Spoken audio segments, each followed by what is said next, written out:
Pernahkah kamu bertanya-tanya, bagaimana orang-orang ribuan tahun lalu membangun piramida raksasa tanpa kalkulator atau komputer? Jawabannya ada pada matematika Mesir kuno.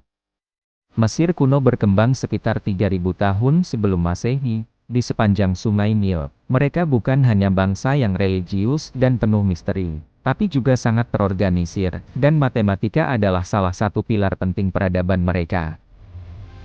Matematika digunakan untuk pertanian, perdagangan, bahkan ritual keagamaan. Tapi yang paling mencolok, pembangunan arsitektur raksasa seperti piramida Giza.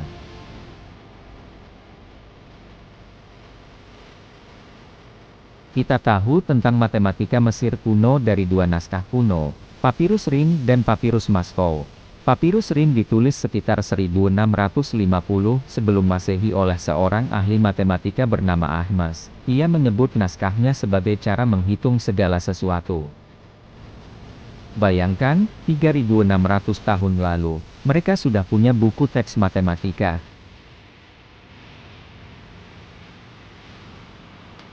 Mesir kuno menggunakan sistem angka berbasis desimal, seperti kita, tapi tanpa nol. Mereka menulis angka dengan simbol, satu garis untuk angka 1, satu gulungan tali untuk 100, dan gambar manusia bersimpuh untuk 1 juta.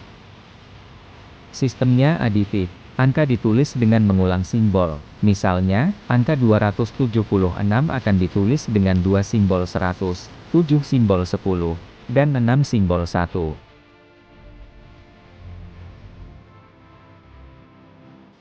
Uniknya, orang Mesir kuno melakukan operasi hitung dengan cara berbeda. Untuk perkalian, mereka menggunakan metode penggandaan dan penjumlahan. Misalnya, untuk menghitung 13-12, mereka mengalikan 12 dengan 1, 2, 4, dan seterusnya, lalu menjumlahkan hasil yang sesuai. Pembagian juga dilakukan dengan pengurangan bertahap. Meskipun terdengar lambat, metode ini sangat sistematis dan cocok untuk ditulis tangan. Selain itu, mereka suka memakai pecahan, tapi hanya pecahan dengan pembilang 1, jadi 3/4 akan ditulis sebagai 1/2 tambah 1/4.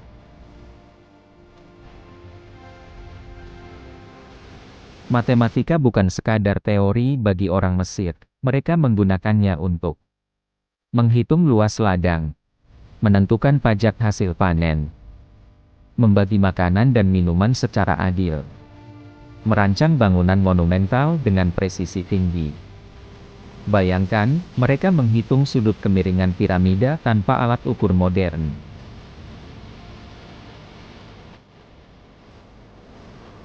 Di Papirus Maskou, ada soal geometri yang menghitung volume frustum, alias limas terpotong mirip bentuk piramida yang dipotong bagian atasnya.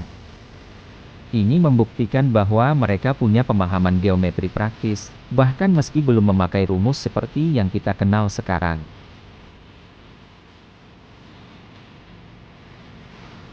Pengetahuan matematika Mesir memengaruhi bangsa Yunani seperti Seilis dan Pythagoras, yang belajar di Mesir. Dari sanalah ilmu berkembang ke dunia barat.